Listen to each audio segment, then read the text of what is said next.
Assalamualaikum warahmatullahi wabarakatuh. Saya Muhammad Al-Fatih bin Muhammad Hakimi, wartawan Ekos TV, berada di Sekolah Bahasa Penuh Integrasi Kebun Pasu yang telah mengadakan kejohanan merentas desa peringkat sekolah kali ke-22.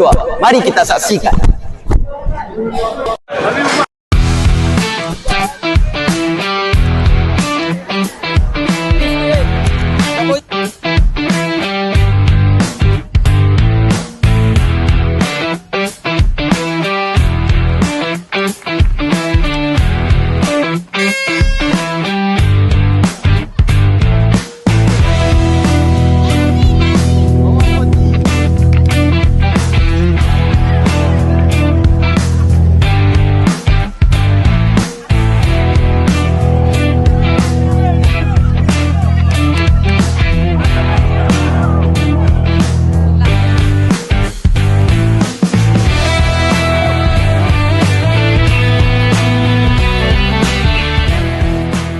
Hari ni kami ada montaj desa. Kalau boleh tengok kami berada di belakang sekali. Mengecewakan lah. Tapi tak apa, sebab kami bangga dengan pencapaian kami. InsyaAllah doakan kami berjaya lagi tahun depan. InsyaAllah.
Bersama saya Ahmad Ka'ab Malik bin Muhammad Subairi, juara kejohanan merentas desa kategori 15L. Okey, saudara, bagaimanakah perasaan saudara apabila telah mendapat johan ni? Bagi saya sebenarnya saya tak expect sangatlah untuk dapat nombor 1 ni. Tapi pertama sekali saya terima kasih kepada Khalis dan Fahim, dua sahabat saya yang telah membantu saya dan menolong saya untuk merentas desa ni lah. Okey. Bagaimana saudara mengekalkan stamina sewaktu saudara sedang berlari? Saya pertama sekali saya disiplin, kena disiplin untuk training, betul, dan konsisten. Itu je lah. Terima kasih saudara, itu saja daripada saya. Terima kasih. Saya saudari Najla Nasuha, johan 15T pada kejohanan merentas desa tahun ini. Okey, saudari, apakah perasaan saudari apabila telah mendapat johan pada kejohanan ini? Perasaan saya sangat terharu lah. Saya juga tak expect sebab saya ingat kawan-kawan saya dah dekat depan. Pemain saya yang dapat. Okay, bagaimana saudari meningkatkan stamina sepanjang saudari berlari ni? Saya tak berjalan. Kalau berjalan saya akan ketinggalan. Saya akan still berjogging je. Okey, terima kasih kepada saudari.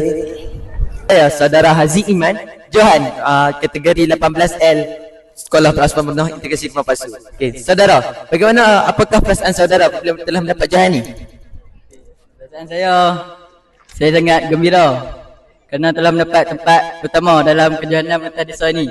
Dan saya berterima kasih kepada dua sahabat saya, iaitu Pak An dan Nofal, yang telah membantu saya. Okey, bagaimana saudara mengekalkan stamina sewaktu saudara sedang berlari? Sebenarnya saya tak konsisten pun, tapi itu johan. Okey, terima kasih kepada saudara yang Iman.